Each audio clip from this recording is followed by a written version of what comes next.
انا رايح الاهلي واهلا وسهلا يا حبيبي ما اعرفش ايه. هو كده بتروجيت هي تبع الاهلي، احنا والله مظلومين ما اعرفش ليه. بس هو ان شاء الله ان شاء الله حامد حمدان هيجي الزمالك ان شاء الله، وهنشوفه ان شاء الله يرتدي قريبا شيرت الزمالك، والصفقه ممكن تتم في خلال الايام القادمه. تمام، ده بالنسبه لمين؟ لحامد حمدان في مركز 6. طب قلنا في مركز 8 يا معلم، انا ارشح مين؟ ارشح يا معلم محمد شحاته. محمد شحاته كان عامل الموسم اللي فات موسم جميل جدا مع نادي الزمالك، وما شاء الله ده يجي منه. بس ان شاء الله الموسم الجاي واللي بعده ان شاء الله لو مستمروا على الزمالك. ده بالنسبه لمحمد شحاته. طب احنا لو جينا على مركز 10 السوبر، مين؟ الكابتن عبد الله السعيد ما شاء الله عليه.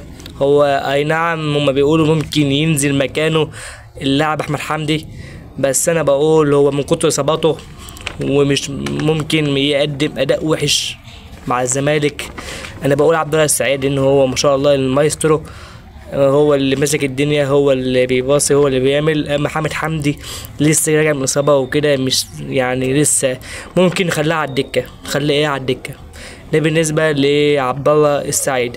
طيب نخش بقى على ثلاثي هجوم. عندك في جناح اليمين عندك اللاعب اللي اتوصل مع نادي الزمالك ان هم قريب جدا نشوف نادي الزمالك، هو اللاعب المغربي بلال ولد الشيخ.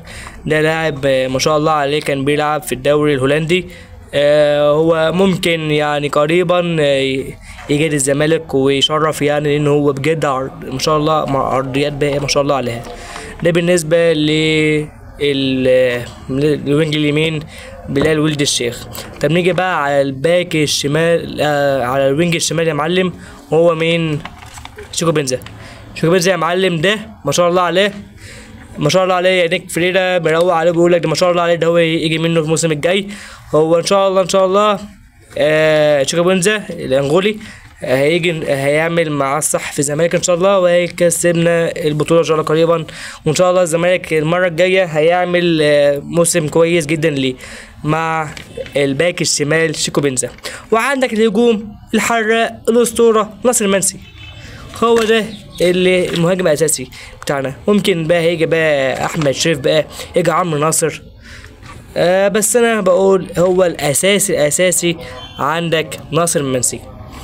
لو انت قول كده في التعليقات التشكيله دي كويسه ولا لا، وشاركنا رايك في التعليقات. وبس كده، هو كان معاكم احمد القطان في حاله التشكيله بتاعت الاقرب نادي الزمالك. يلا سلام.